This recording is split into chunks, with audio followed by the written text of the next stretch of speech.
DJ Erica. All right, ladies and gentlemen. So we're gonna also talk about Pop Smoke. And we got some more stuff going on with Cardi B, all this other stuff.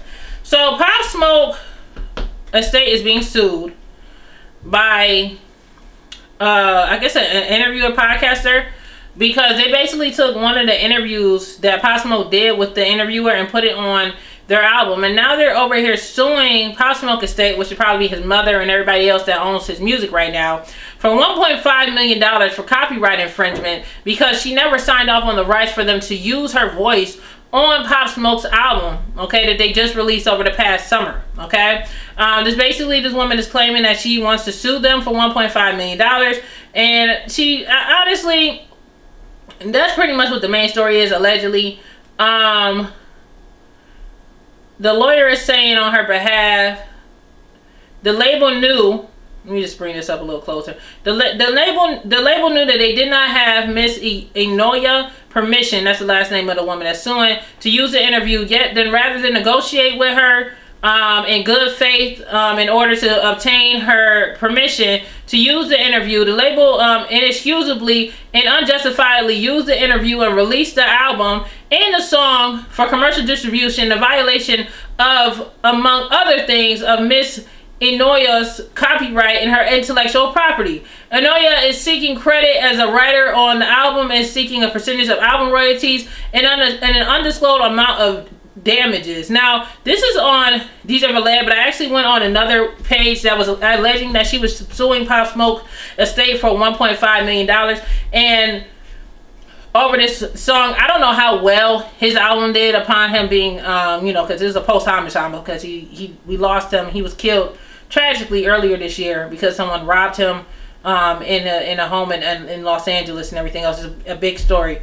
But it's like, when I'm thinking it from a personal aspect, I'm like, dang, why is you trying to sue this man's mama? This man this man hasn't even been deceased for a whole year. His mother is still grieving.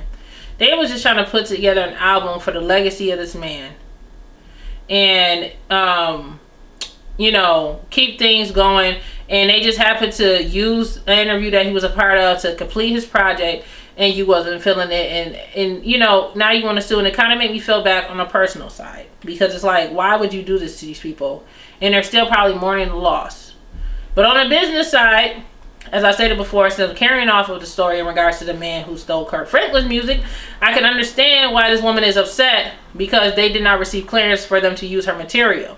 And granted, even though she did interview with him, maybe she didn't want her brand actually associated with his music per se. Because sometimes when you interviewing people, you might not necessarily agree with their message per se or whatever, want to be a part of their art, but you like to talk to people and you really want to learn about a person or whatever. So maybe that was the case with this woman. Maybe she wanted to interview Pop Smoke and talk to him and have him on the show, but let it just end at that. And unfortunately, his estate felt like, oh, this is such a great interview, we want to use that. But when you're trying to use certain intellectual property, you have to get permission. This is called copyright infringement. When I do a show, right, I own my material, I own my own content. So if somebody wants me and wants to hear my voice on their record, they have to hit me up. They got to hit up my people. They got to hit up my management. They got to do these things and do the legal things the right way so these things can get done. You can't just take someone's intellectual property, even though it's featuring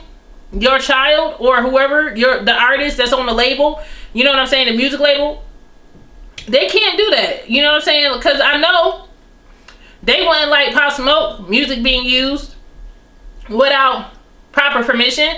So why would they do that to this interviewer who asked them several times, can you, or told them, you have to give me clearance for this, and you guys just looked over and said, whatever, who cares about what she's saying? We about to go ahead and take this. And I mean, the worst part about this story is the label had the nerve, okay, and offered her $1 to get the clearance. Like, how insulting is that when y'all probably gonna make millions and millions of dollars? They offered her $1, she declined, so they stole it anyway. So now you don't went over there trying to insult this woman, try to offer her $1. Like, even if y'all offer her $10,000, oh, well, let me give you $1,000. Start somewhere. Maybe she would have been okay with the clearance. But y'all literally insulted her art and basically said, you are so of unimportance as a podcaster and a creator. We're going to offer you $1. Allegedly.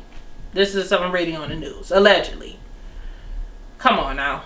But do you guys think it's excessive for her to sue Pop Smoke Estate about this whole situation? Do you guys think it's excessive for $1.5 million allegedly? Y'all comment below and y'all tell me what y'all think about that. DJ